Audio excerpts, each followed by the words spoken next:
باتمان بين محبي سلسلة أفلامه يدفعهم إلى الإبداع، حيث ابتكر أحد الشباب في فيتنام نسخة مشابهة من البات بود، الدراجة النارية الخاصة بشخصية باتمان. ويأمل المخترع الشاب في عرض دراجته المدهشة بمدينة النجوم الأمريكية هوليوود. إلى التفاصيل.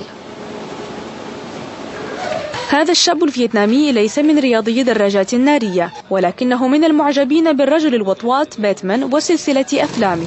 حماسه دفعه لتصميم نموذج مشابه لدراجة بات بود التي يستخدمها بطله السينمائي. الدراجة الفريدة من نوعها استخدمت في تصميمها معادن بسيطة، إضافة إلى تكاليف أخرى بلغت $450 أمريكيا. بينما كنت أشاهد أفلام باتمان كنت أتفاعل بشدة مع دراجة البات بود، وهي مركبة أثارت اهتمامي وأوحت لي بابتكار شيء مشابه. الدراجة ليست نسخة طبق الأصل من دراجة الرجل الوطواط،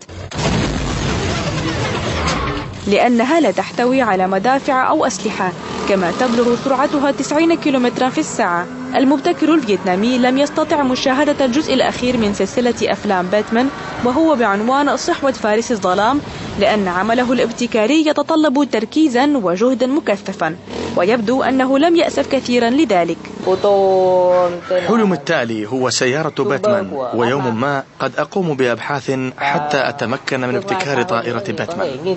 المخترع الفيتنامي بذل قصارى جهوده لتحقيق حلمه، لكنه لم يستطع قيادة دراجته في الشوارع، فالقانون في فيتنام لا يسمح بسير المركبات المعدلة، ولذلك فإن الشرطة صادرت دراجته النارية العام الماضي. المبتكر الشاب يأمل في أن يأتي يوم ويستطيع فيه استصحاب ابتكاره الهندسي إلى مدينة النجوم الأمريكية هوليوود. ضمير صديقف، ليلى كف الغزال، روسيا اليوم.